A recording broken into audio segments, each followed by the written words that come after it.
हो, मला आहे तुमच्याबद्दल फीलिंग्स. माझं तुमच्यावर प्रेम आहे. खूप खूप आहे. पण मी खूप वेळ केला बहुतेक. आणि चूक तुमचीही नाहीच. हो, मला हेही माहिती आहे ती कोण आहे. तुम्हाला मला सांगायला वाईट वाटायची काही गरज नाही. ॲक्च्युली उलट बरं झालं. तुम्ही माझ्याही पेक्षा अगदी बेस्ट डिझर्व करता. And Nakshu is best for you. आपण ऐकत आहात गुंतण्या आतूर फिरून या कथेचा पुढचा भाग सुरू करण्याआधी प्लीज माझ्या चॅनलला सबस्क्राईब करून घ्या आणि आधीचे पार्ट ऐकले असल्याची खात्री करून घ्या. चला सुरुवात करते गुंतण्या आतूर फिरुनी भाग 49. बाप रे, त्यांनी पाहिलं असेल का हा माझा वेडेपणा. तिने आत येताच डोक्यावर हात मारून घेतलेला. तो येऊन जाण्याची ती वाट पाहत होती, बाहेरचा अंदाज घेत होती, पण आतमध्ये कळत मात्र काहीच नव्हतं. धडधड तर इतकी वाढलेली तिची की बस आता हृदय बाहेर येतंय की काय असंच झालेलं. तोपर्यंत तिने ब्रश वगैरे करायला घेतला आणि तिचं ती आतमध्ये आवरू लागली. जवळजवळ 15 मिनिटं आत होती ती आणि एक क्षणाला बाहेरचा कानोसा घेत तिनं हळूच दार उघडून फटीतून बाहेर पाहिलं, पण तो काही दिसत नव्हता. मग मात्र ती बाहेर आली. ते बेडवर टाकलेलं जॅकेटही दिसत नव्हतं. ओ, जॅकेट दिसत नाहीये म्हणजे ते गेले असणार, म्हणजे त्यांनी काही पाहिलं नसणार. Thank God. जाऊ दे, आता मला आवरायला हवं.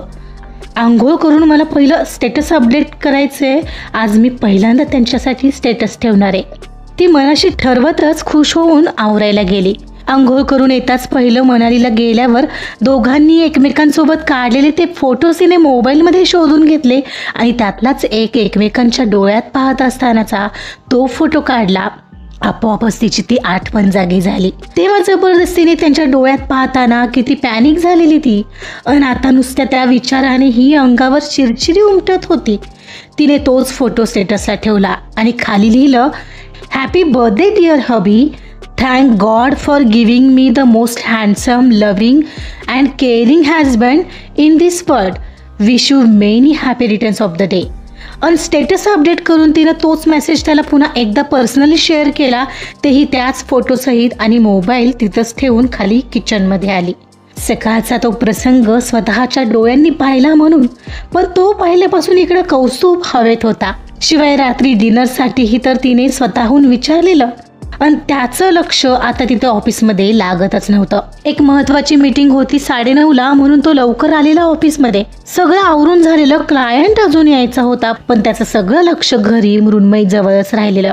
त्याचं न राहून आपोआपच लक्ष मोबाईलकडे जात होतं. एवढ्यात त्याच्या मोबाईलवर मृण्मयीचा मेसेज झळकला. तिचं नाव झळकताच किती हाय झालेले त्याचे हार्टबीट्स. त्याने पटकन तिचा तो मेसेज उघडून पाहिला आणि चक्क तो मनालीमध्ये काढलेला दोघांचा सोबतचा फोटो आणि सोबत बर्थडे विश पाहून त्याच्या चेहऱ्यावर प्रचंड खुशी आणि सोबतच आश्चर्यही उमटलं. पण तो फोटो तिच्याकडे कसा? ते फोटो तर मी घेतलेच नव्हते, मग तिच्याकडे हे कसे आले? तो क्षणभर विचारात हरवला, पण त्याला असं कसं समजणार होतं? तिचं पहिल्यांदा स्टेटस अपडेटही दिसत होतं, त्याने तेही पाहिलं तर सेम तोच मेसेज आणि तो फोटो तिथंही होता. तिनं पब्लिकली पहिल्यांदा त्याला स्वीकारलंय असंच आज वाटत होतं आणि आपणच खूप ताणतोय का असंही वाटून गेलेलं. ती प्रयत्न तर करते आहे आणि एक पाऊल पुढे तर ती आली आहे. मग तिला बोलायला जमत नसेल तर एक पाऊल आपणच पुढे टाकावं का? त्याच्या मनात हा एक विचारही येऊन गेलेला. एवढ्यात समीरा त्याची असिस्टंट क्लायंट आल्याचं सांगत आली. क्लायंट आले आहेत. हो, बोलाव त्यांना. आणि तूही ये. हो सर, म्हणत ती क्लायंटला बोलवायला गेली आणि मीटिंग झाली की दुपारी घरीच निघूया असं काहीसं ठरवत कौस्तुभने त्याचं लक्ष मीटिंगवर वळवलं. इकडे मृण्मयी घरातली सकाळची कामं करण्यात बिझी झाली होती. काय माहीत स्टेटस तरी पाहिले का कौस्तुभनी? काम करतानाही तिला हा एकमेव प्रश्न सतावत होता. मृण्मयी, कौस्तुभ भाऊजी कुठे आहेत? आणि अगं ते गेले ऑफिसला, तू कशाला जाऊन दिलं? अहो ताई, मी विचारलेलं, मला बोलले महत्वाचं काम आहे. काय ग, आता तरी बोलायला शिक त्यांना. मी एक काम करते, त्यांच्यासाठी टिफिन घेऊन जाऊ का दुपारी? टिफिन कशाला? वेडीच आहे. टिफिन राहू दे, माझं ऐक. तू ना डायरेक्ट ऑफिसमध्ये जा, जेवण घेऊन वगैरे नाही काय, तर काय कर तिथं जाऊन सरळ त्यांना सरप्राईज दे आणि मग सरळ बाहेर कुठेतरी जा, तिकडंच खा प्या मस्त एन्जॉय करा सोबत. बघ त्यांनाही आवडेल. असं असं चालेल? हो खरंच असं करता येईल. ओके असंच करेन मी. थँक्यू ताई. That's good. थँक्स काय त्यात. पर्णिकाने छान आयडिया सुचवलेली, मृण्मयीलाही ती पटलेली. शिवाय तिला त्याला मनातलंही तर बोलायचं होतं. आता तेही तेव्हाच बोलावं, नाही तर काहीतरी जुगाड करून त्याच्यापर्यंत पोहोचावं, हेच सध्या तरी तिच्या डोक्यात चालू होतं. दुपारचं जेवण तयार करून झालं तसं पहिलं येऊन तिने तिचा मोबाईल पाहिला. त्यांनी मेसेज पाहिलाय का ते, तर मेसेज आणि स्टेटसही त्याने पाहिल्याचं दिसत होतं, पण त्यावर कसलाच रिप्लाय नव्हता. ही गोष्ट आता तिला त्रास देत होती. एका शब्दानेही काही रिप्लाय नव्हता त्याचा. तरीही ठरल्याप्रमाणे त्यांच्या ऑफिसमध्ये जाऊन त्यांना सरप्राईज द्यायचं हे ठरलेलं तिचं. तिने आता छान आवरायला घेतलं. तिने मस्तपैकी सुंदर ग्रे कलरची नेटची साडी नेसली आणि केस मोकळे सोडले. थोडासा परफ्यूम वगैरे लावून आरशात एकवार आपलं रूप पाहून स्वतःलाच पाहून गालात लाजली. कौस्तुभच्या समोर जायचंय आणि त्याला मनातल्या भावना बोलायच्या आहेत या विचारानेच तिच्या मनाची अवस्था अवर्णनीय झाली होती. ती आवरून होताच पहिली खाली आईंकडे आली, ज्या हॉलमध्ये सोप्यावर बसल्या होत्या. आई एक विचारायचं होतं. बोल ना, म्हणत तिच्याकडे वळल्या. अरे वा छान तयार झालीयस, कुठं निघालीयस का? हो आई, त्यांच्या ऑफिसमध्ये निघाले. तेच विचारायचं होतं, जाऊ का? अगं तुमचं दोघांचं काही ठरलं असेल तर जा की. जा जा. ओके आई, थँक्यू, म्हणत चेहऱ्यावर येणाऱ्या बटासावरत मृण्मयी खुश होऊन घरातून बाहेर पडली. ऑटो पकडून ती निघाली त्याच्या ऑफिसच्या दिशेने. रस्ता हळूहळू सरत होता. तिच्या मनात मात्र त्यावेळी खूप सारे संमिश्र भाव निर्माण होत होते.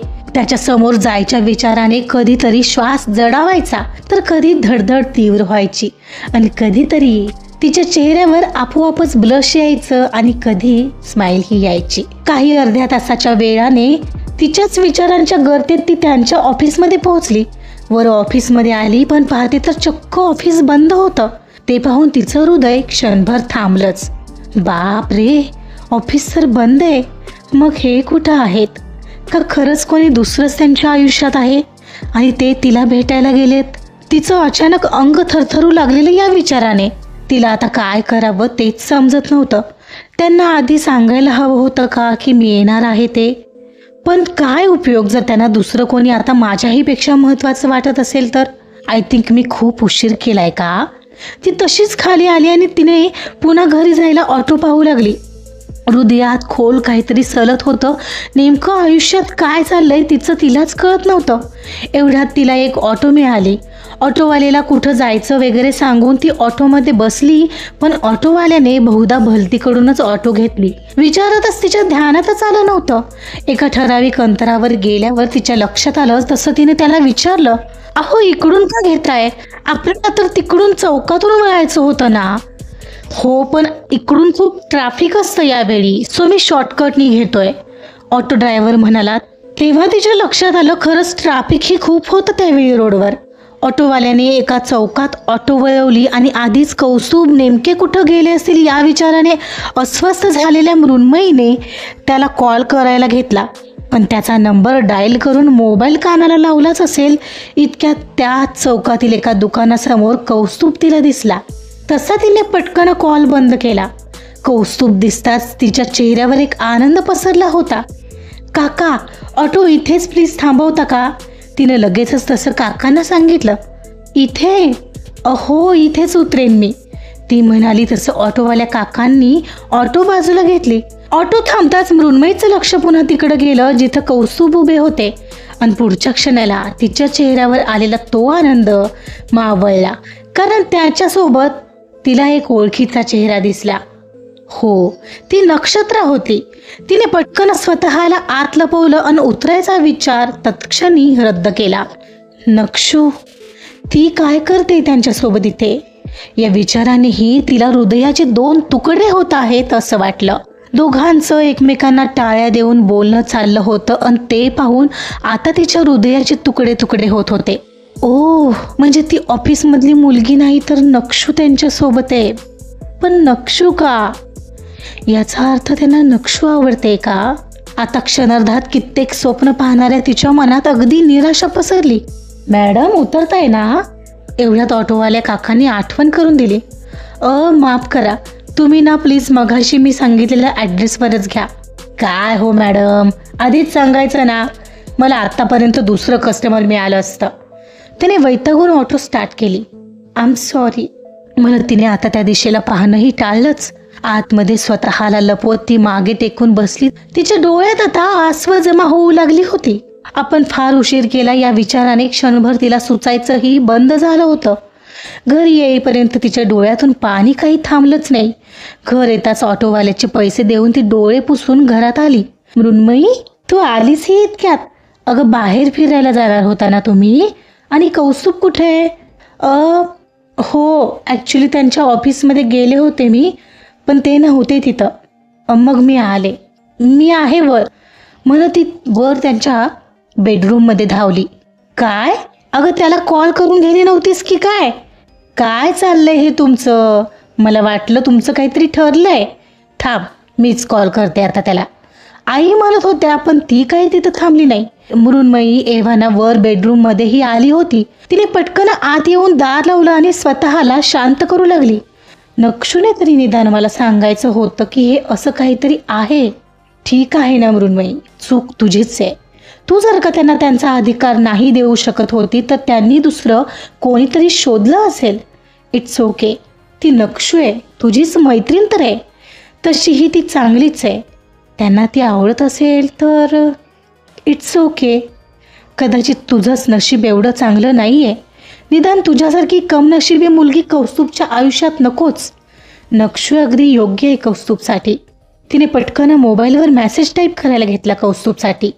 खूप मोठा मेसेज त्याच्यासाठी टाईप केलेला तिने लिहून झाल्यावर पुन्हा एकवार वाचून काढला आणि मग तिने तो क्षणाचाही विलंब न करता त्याला सेंड केला आणि मोबाईल साईडला ठेवून स्वतःला बेडवर झोकून दिलं आणि स्वतःला मोकळं करू लागली. कौस्तुभ ठरल्याप्रमाणे घरी पोहोचलेला. बाईक लावली आणि एवढ्यात एक कॉल आला. आज बर्थडे असल्याने त्याला सारखे कोणाचे ना कोणाचे कॉल येत होते. आत्ताही मित्राचा कॉल आलेला. त्याच्याशी काही वेळ बोलून त्याने फोन ठेवला. एवढ्यात मृण्मयीचा मेसेज येऊन पडल्याचं त्याला दिसलं. पुन्हा मृण्मयीचा मेसेज पाहून त्याचाही आता हार्टबीट स्किप झाला. त्याने तो तिथंच ओपन केला आणि वाचू लागला. डिअर कौस्तुभ, पहिलं तर खूप खूप सॉरी. माझ्यामुळे तुम्हाला खूप त्रास झालाय आत्तापर्यंत, पण इथून पुढे निश्चितही नाही होऊ देणार. हे माझं प्रॉमिस आहे तुम्हाला. मला माहिती आहे मी खूप वेळ केला ही गोष्ट एक्सेप्ट करायला आणि सांगायला, पण आज एकदाच तुम्हाला माहिती असावं म्हणून सांगायचंय. हो, मला आहेत तुमच्याबद्दल फिलिंग्स.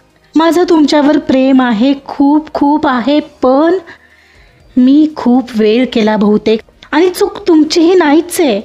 हो, मला हे माहिती आहे की ती कोण आहे.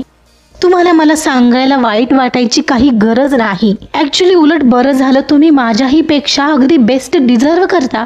And Nakshu is best for you. आणि जर तुम्हाला नक्षू आवडत असेल तर तुम्ही तिच्याशी लग्न करू शकता. मी कधीच तुमच्यामध्ये येणार नाही. तुम्ही तुमच्या आयुष्यात खूप खूप खुश राहा एवढीच माझी इच्छा आहे. माझ्यासाठी आत्तापर्यंत खूप काही केलंय तुम्ही, त्यासाठी खूप खूप thanks. Once again happy birthday to you. Be happy always. तुमची कधीच नसलेली मृण्मयी. वाचता वाचता भलताच ट्रॅक तिने पकडलाय हे पाहून आता मात्र त्याच्या भुवया उंचावल्या गेल्या. नक्षत्रा यातमध्ये कुठे आली? हां, पण ती मला भेटली हे तिला कसं कळालं? सगळा मेसेज वाचून पटकन मेसेजची विंडो त्याने बंद केली आणि तो घरात आला. कौस्तुभ, आलास तू? अरे कुठं होतास? मी कॉल करते तर बिझी लागत होता तुझा फोन. अगं बर्थडेमुळे कोणाचा नाही कोणाचा तरी सारखा कॉल येतोय. ते सोड, मृण्मयी कुठे? ती काय आत्ताच वर गेली. तुला भेटायला ऑफिसमध्ये गेली होती. जेवलीही नाहीये पोर. घरी आल्यावर विचारलं तर मला म्हणाली ऑफिस बंद आहे. ओ अगं, मी घरी यायलाच निघालो होतो. मग बंद असेल नाही तर काय. मी बघतो म्हणत तो धावतच बेडरूमकडे निघाला. तिच्या या मेसेजचा अर्थ आता तो डायरेक्ट तिलाच विचारणार होता, जरी त्याला स्वतःहूनच तिच्या या मेसेजचा अर्थ आता कुठे कळत होता. आजचा पार्ट इथं संपलेला आहे. बघूया काय होतंय. कौस्तुभ मृण्मयीला काय विचारतोय आणि मृण्मयी त्याचं उत्तर काय देते. त्यासाठी ऐकत राहा गुंतवण्या आत उर फिरूनी. कथा आवडत असेल तर प्लीज लाईक करा, सबस्क्राईब करा आणि शेअर सुद्धा करा. Thank you so much.